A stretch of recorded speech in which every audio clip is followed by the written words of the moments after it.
everyone, and welcome. My name is Brad Taylor, and I'm the In Vivo Imaging Product Manager at PerkinElmer. I'll be your host for today's webinar. After presentation, there will be a live Q&A session, so if you have any questions, type them into the Q&A window for submission. Also, today's webinar is being recorded, and the link will be sent to all registrants via email after completion of today's presentation. Our speaker for today is Dr. Alexander DeLille, Director of Technical Applications at PerkinElmer. DeLille graduated with honors as a veterinarian at the University of Ghent in Belgium. Subsequently, she attended a PhD program in reproductive physiology and molecular biology at the Colorado State University, studying angiogenesis and growth factors in the bovine placenta of cloned pregnancies. For her doctoral research, she investigated drug delivery of cancer therapeutics in animal models using imaging technologies at the Cancer Pharmacology Laboratory of the Animal Cancer Center of the Colorado State University in collaboration with the Department of Pharmacology at the University of Colorado Health Sciences Center. Since then, Alex is the Director of Technical Applications for In Vivo Imaging at Xenogen, then Caliper Life Sciences, and now PerkinElmer.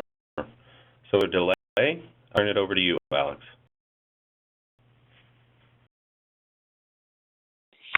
Thank you for the introduction. With no further ado, we will start the presentation.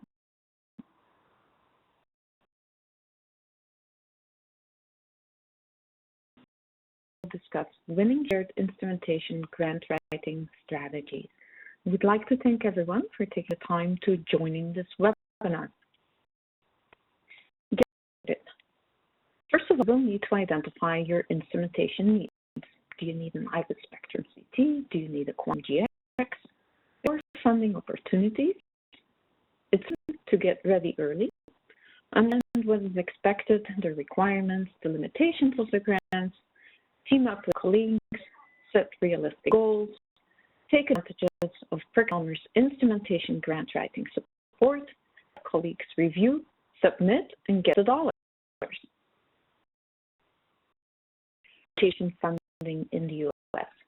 The most popular grant is by all means from NIH. It's the Shared Instrumentation S10 grant. That grant is due on May 16 of 2016. DSF also provides an MRI grant for major research instrumentation. That grant will be due next year, January 11th. The Defense provides a grant for instrumentation, and that is the Defense University Research Instrumentation Program, known as DURIP. And I expect that to be due in September of 2016, but the announcement has not yet been released. The Defense Affairs also the grant, Laboratory Animal Major Equipment, or the LAM program, and Equipment Evaluation Program, the SHEEP program. And these were due February 1st, 2016. So again, we'll have to keep an eye out for the announcement for next year. Other funding sources and foundations. There's also state programs that have funded IVISs and quantums in the past. The CPRIT in Texas is an example. The CRM in California is another example. Sometimes you'll be able to source intramural programs. And at times, we also see private donors, although that is more commonly seen in clinical research settings. Here shows you the top U.S. foundations awarding grants for health, and you can research that more on the website foundationcenter.org. And the top one is the Bill and Melinda Gates Foundation, and we have definitely seen funding originating from that source for IVISs and quantums. The 15 NIH budget, that's always very important communication. And, this year, we expect an increase of $1 billion, or 3.3% over the fiscal year of 2015. The NIH estimates it will support a total of 35,000 research project grants, including over 10,000 new and competing awards. This is an amount of money, $31 billion. No, grant will actually go to the Shared Instrumentation Grant, which is really our main subject of discussion today. The instrumentation grant is in general, or shared research instrumentation such as an IVIS or quantum is in general too costly or not appropriate for support through your Science R1 grant, and therefore the NIH offers alternative funding that is known as the Shared Instrumentation Grant Program, the S10. And on the link below, you can actually pull up the part and the description of this grant. However, do keep in mind that in an R1, you can actually apply for a budget for equipment use. That funding can actually help maintain the instrument in, for example, your core facility. A little bit about the S10 grant. So in the fiscal year 2015, the SIG program provided 91 awards in 30 states, totaling $4 million. The Office of Research Infrastructure Program intends to fund an estimate of 80 awards, corresponding to a total amount of $3 million in the fiscal year of 2016. Unfortunately, I read that for 2017, looking at 75 awards for a total of about $35 million, which indicates a more competitive landscape for this particular grant. S10 secrets to success. So will you win that grant? The three most important criteria for an S10 grant are, of course, justification of need, scientific application expertise, and a clear institutional commitment and instrument management plan. Requirements for the grants are, it has to be commercially available equipment, expensive research instrumentation that can only be justified on a shared use basis. Sharing, of course, is important and needed for NIH-supported projects. So you have to have NIH funding in order to obtain this additional funding for instrumentation. And the process can be in basic, translational, or clinical areas of biomedical or behavioral research. The instrumentation costs vary between $50,000 to $600,000. You need a minimum of 3 NIH fund major users. But if you look at grants submitted, they traditionally have at least 6 to 8, even more eyes participating. The applying guide doesn't need to be NIH funded, so this would be a great opportunity for a young investigator to lead the effort of writing this grant and engage colleagues to obtain this shared instrumentation. Continue. You may have access to similar equipment. So let's say the lab next door has an IVIS, and it may become very difficult for you to obtain your own instrument as well. And the grant covers the direct cost of the instrument, but the grantee institution must meet costs for maintenance, service contracts, and technical support. You certainly need institutional support. Major users must already have the expertise to use the instrument. That's a bit of a conundrum, because how can you have expertise with the instrument if you really don't have the instrument? So hopefully someone was trained on the instrument in another institution, or for example, you reached out to programmer and took a class at our in vivo university. And so, but that definitely needs to be argued in the grant, that you know and how to operate this instrument.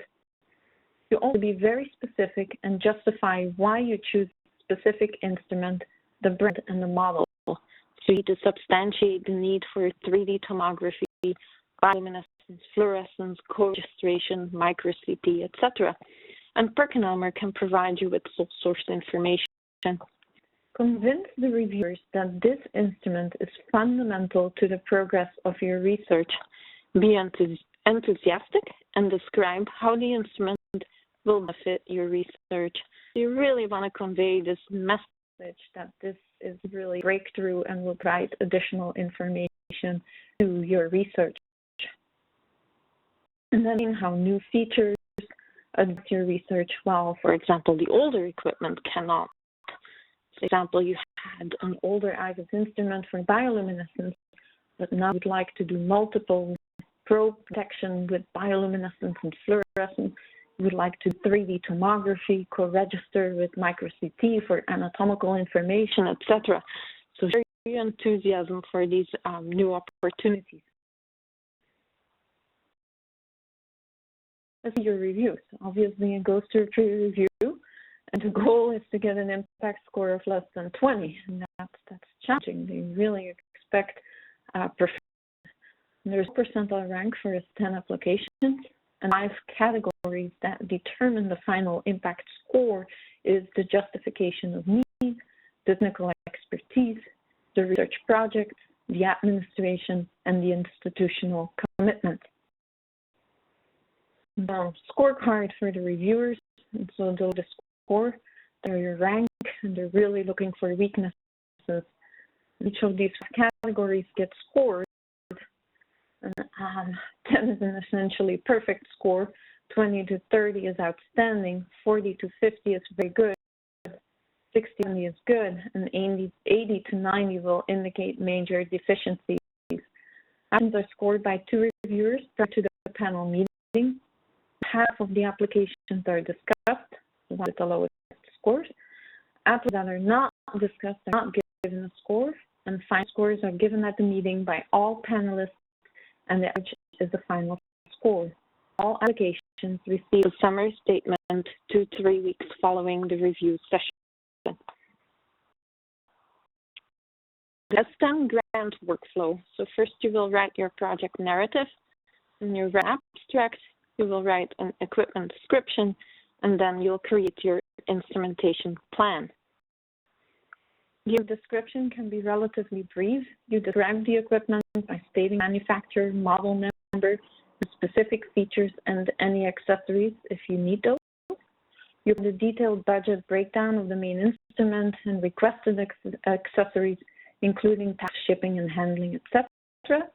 You do not need to explain the need. This will go into the justification section in the instrumentation plan. To include a quote from the manufacturer.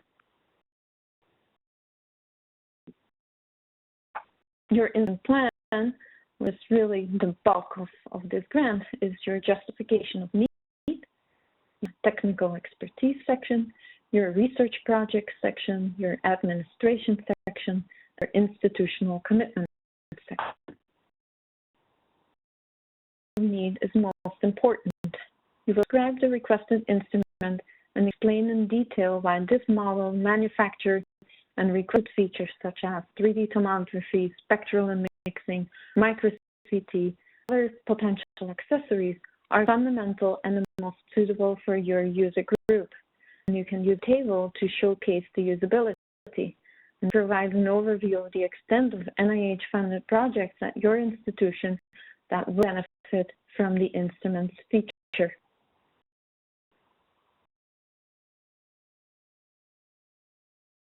Communication of need. So you will describe why you are purchasing this instrument, your instrument at your institution, your added capacity to existing instrumentation, you're replacing aging instrumentation with new enhanced capabilities. Be specific about all similar instrumentation in your institution and geographical area. This is why each similar instrument is unavailable or inappropriate. And if you have access, then add, for example, an explanatory letter of support indicating they have no access to that particular instrument. That be, for example, animal transportation, maybe limitation of bringing animals from an outside center into another center. All these are very valuable reasons why you would need your own instrument. Applicable, include documentation on the current usage and downtime of existing instrumentation in annual hours. So you want to say the instrument is used 2,000 hours per year, 20-hour time is also allocated to maintenance of the instrument, and all these things, these details you want to document. For the instrument, you will define and justify the accessible user time in annual hours. then you will also identify the proposed instrument location. And of course, you want to make sure it is accessible by all users, because you have to keep in mind that this is a sharing grant. So here, for example, on the bottom, you can see a panel of the instrumentation a couple of years back in the greater Boston area. It's very important to point that out. You want to demonstrate that you and others at your institution have the technical expertise necessary to set up, run, and maintain the requested instrument. You highlight the technical expertise and qualifications of the team, from personnel to major users, and have the right staff. Who will supervise the operation of the instrument? What is this person's expertise? How is their salary covered? Gain the person's experience and training, and is any additional personnel support by the institution, and it's to include an organizational structural flow chart as well. And then another very important question is, how do you expand the user base? Who will train new users? What are their prerequisites for use of the instrument? And the PerkinElmer can assist with that. We have, for example, the In Vivo University, where you can come and take a class and become proficient at in vivo imaging. And so what's so important is that you will explain how you will handle data management, because obviously with imaging, we generate large amounts of data. How are we going to store it? How are we going to back it up? How can we share it? How can we access it? It's very important to explain that in detail as well. And do you have institutional support to manage that data? Here's the organizational chart. You can put your VP of research on there, the director of the institute. You will, and you actually have to put a local advisory committee, and so that's major users are involved in that.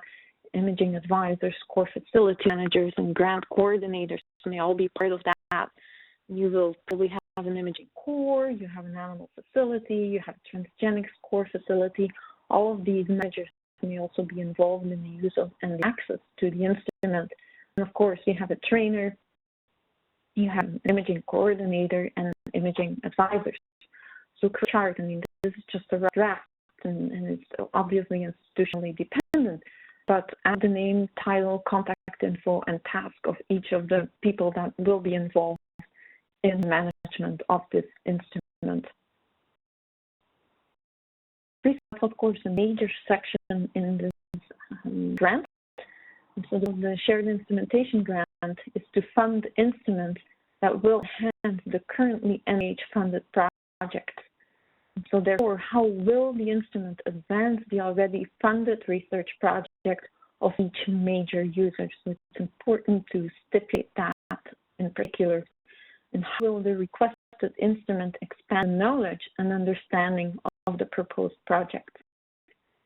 And here's a summary for each major user, their research interest, need, and benefit. It's not necessarily important to review scientific merit of the research, because that research is already funded. We'll explain, however, how the technology will be integrated. You present details and methodology, and for example, you'll be specific about the reporters and probes used, and you will be realistic about the reporter and probe used in vivo. As we all know, GFP is not a great reporter in deep tissue. And so you can contact PerkinElmer, and the technical applications team will be glad to discuss imaging agents and reporters and their appropriate applications.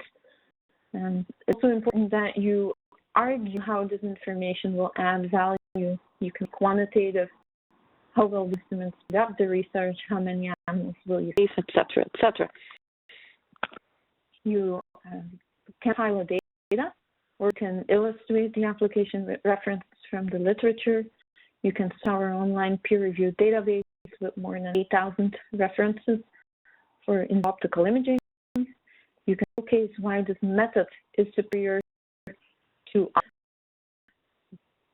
It's also encouraged that you include young new investigators as minor users, and you will need to write 1 paragraph per minor user, and you explain how it will advance their research.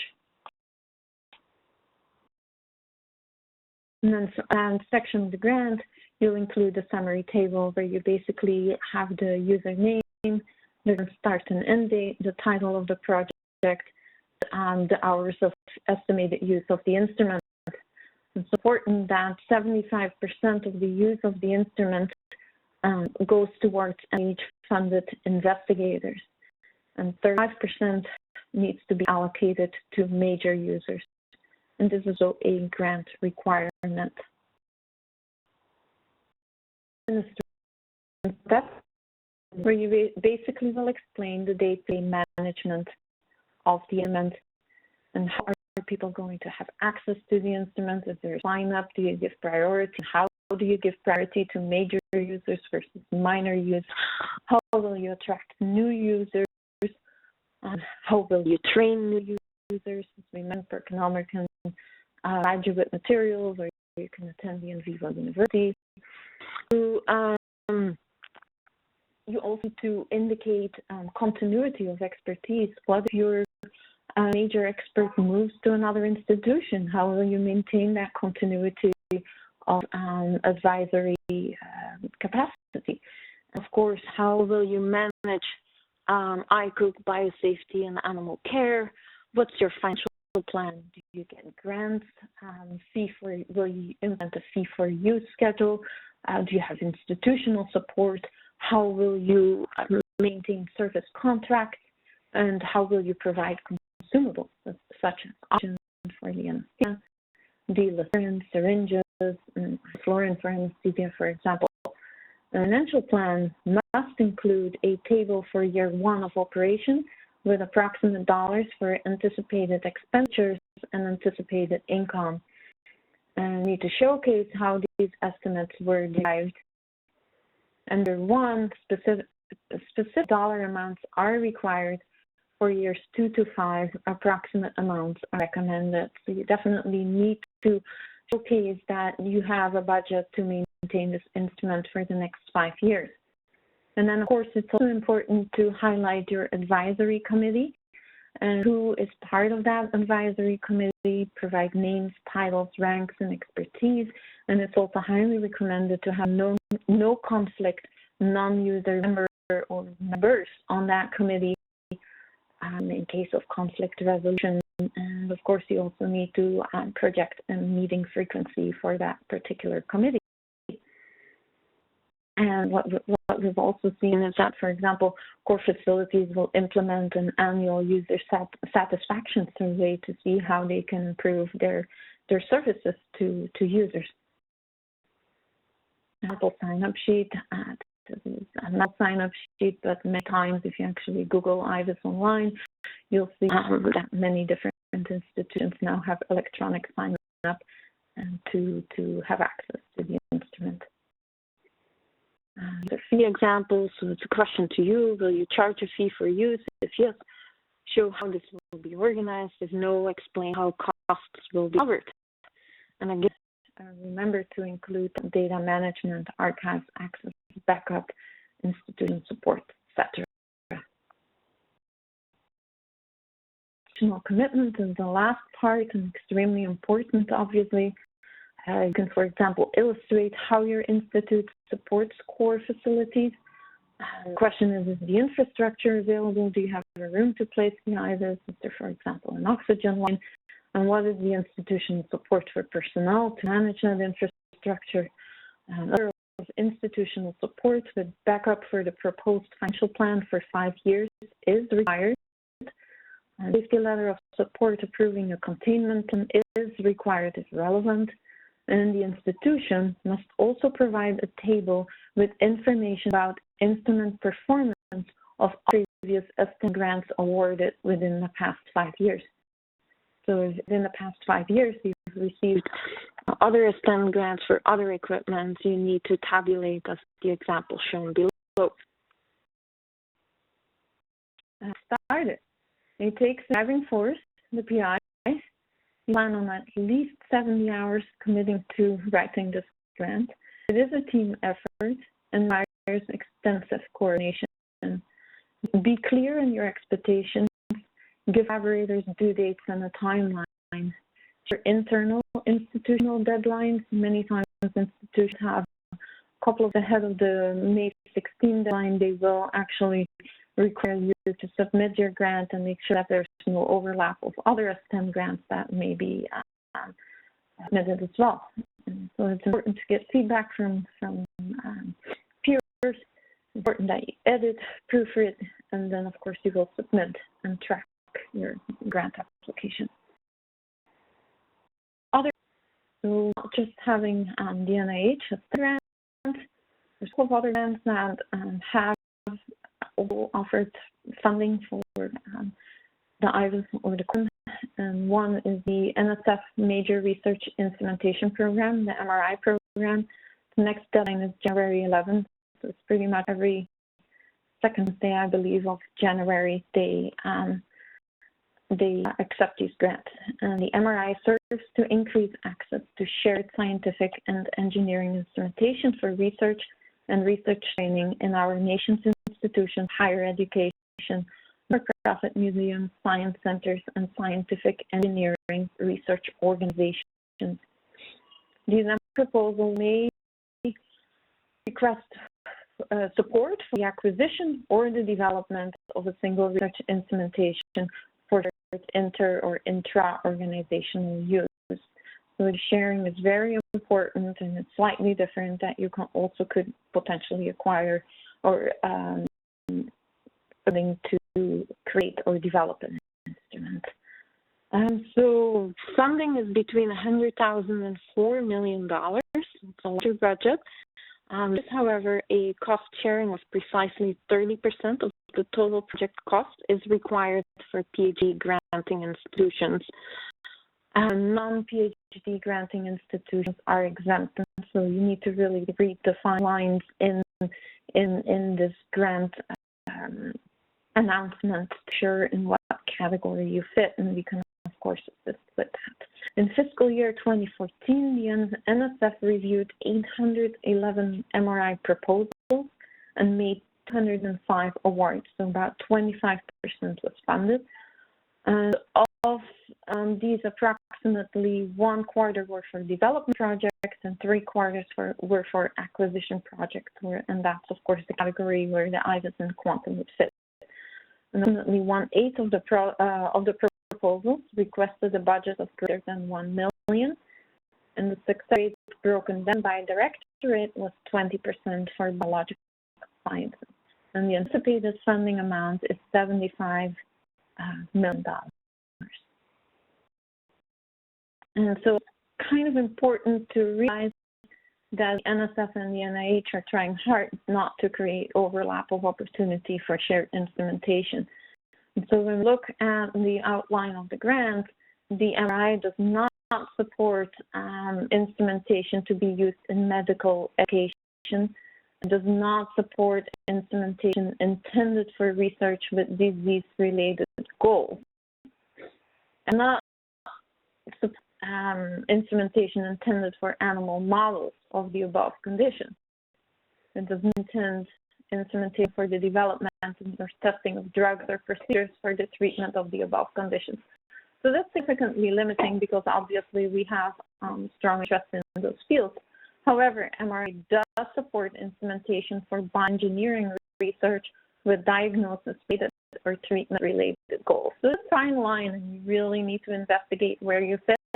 I also have a strong support program, so I would encourage you to also visit the website, reach out to them, and make sure before you venture into writing this extensive grant that you actually are fit and eligible for these funds. Another we've been quite successful with in-house is Veteran Affairs, the LAMP, and the SHEEP grant for shared instrumentation. And so the VA Office of Research and Development Shared Equipment Program encourages applications from groups of VA investigators to purchase or upgrade a single research item, instrument, or integrated system. There's a minimum requirement of 3 eyes that are VA funded. And the total cost for the year award is between $75,000 and $600,000. The instrument is integrated into a VA facility, and of course, they also encourage training. and instruments supported, but not limited to, for example, biomedical imagers. And the due date was February 1st, 2016. Again, something you really need to keep a close eye on because the due date tends to vary year to year. First, we have the Defense University Research Instrumentation Program, the DURIP. And the DURIP supports university research infrastructure essential to high-quality Navy-relevant research. Such instrumentation that is necessary to carry out cutting-edge research. And the DURIP funds will be used for the acquisition of major equipment to augment current or develop new research capabilities in support of DOD-relevant research. And proposals may request between $50,000 to $1 million.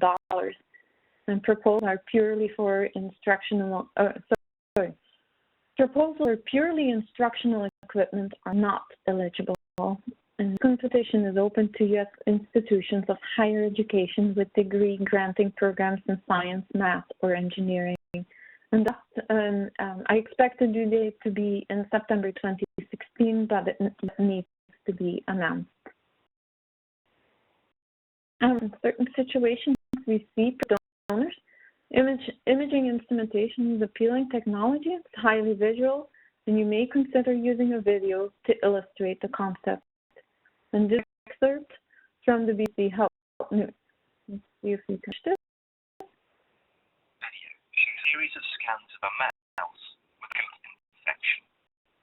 On arrow, everything is clear, but then the first signs of bacteria appear in the small intestine.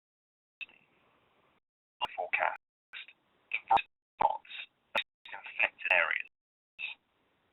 For the first days, the bacteria are found in fewer and fewer areas. Eventually, restricted to just one hotspot in a part of the gut known as the cecum. Researchers believe the bug is attacking to the mouse's gut.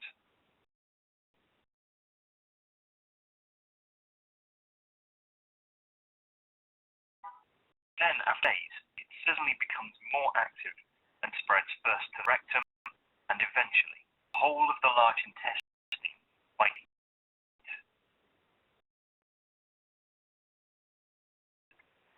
immune system kicks in and thus recovers from the infection. Scientists believe being able to see how an infection spreads through a living animal will revolutionize the way new antibiotics and vaccines are developed.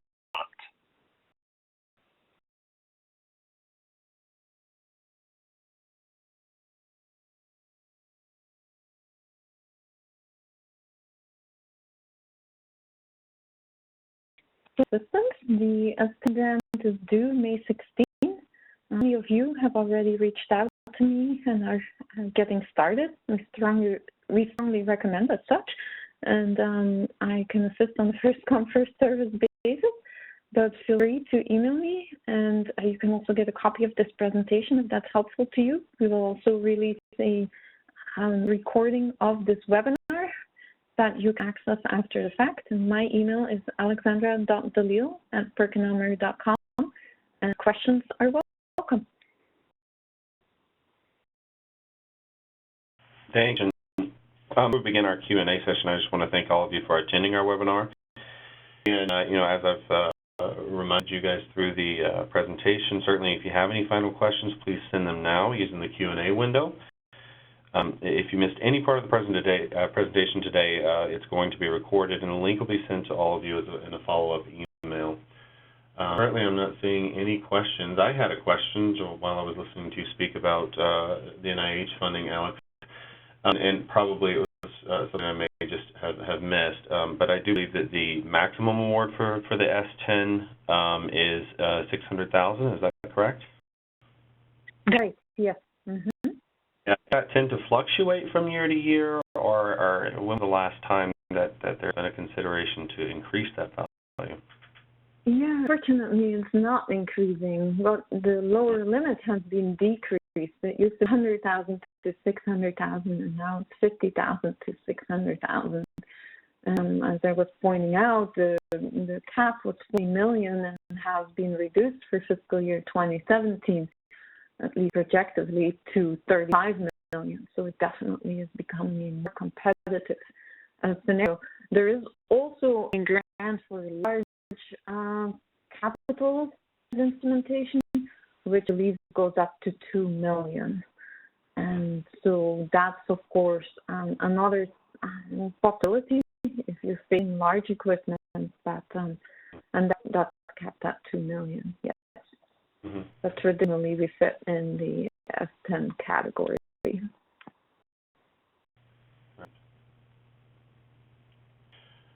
like a comment as well, I was previously the manager of our advanced training team here, and I know Alex had highlighted some possibilities to attend the in vivo university in health.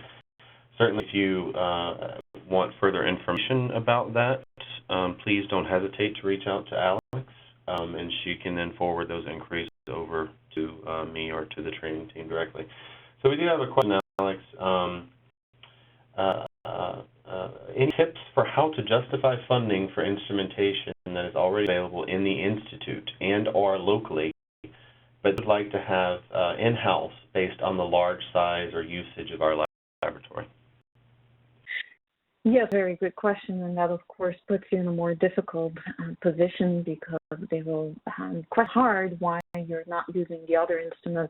And so basically you will have to show that the other instrument is either inaccessible to you or is already at maximal capacity. And that you can do by providing tables with accessible use time and trends over years, and show augmented increase. And so you're basically going to illustrate that you need expanded capability. But keep in mind that it will be difficult to convince the reviewers that you want this instrument for your lab alone. It is really supposed to be a shared instrument, and that is accessible traditionally through a core facility. You have to showcase that you're opening it up to as many users as possible.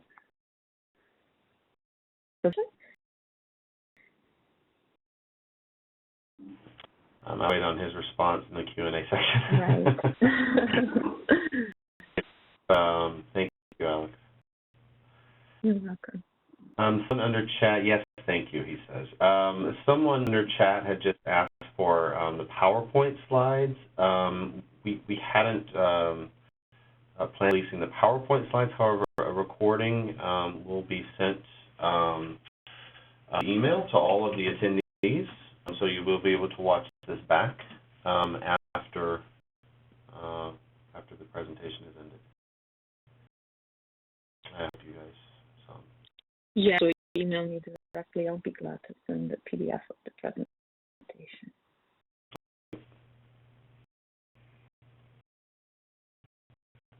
Questions?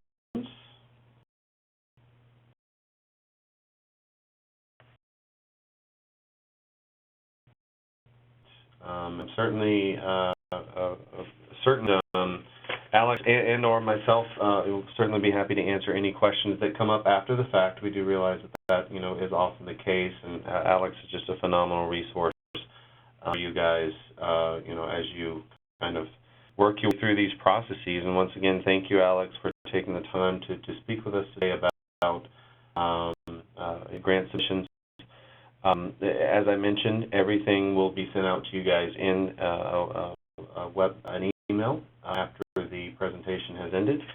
And like I said, don't be shy about contacting us with questions or comments about the presentations today. All right. Thank you. Thank you, everyone, for attending, and we look forward to hearing from you. Have a good day. Absolutely. Good. Thank you all.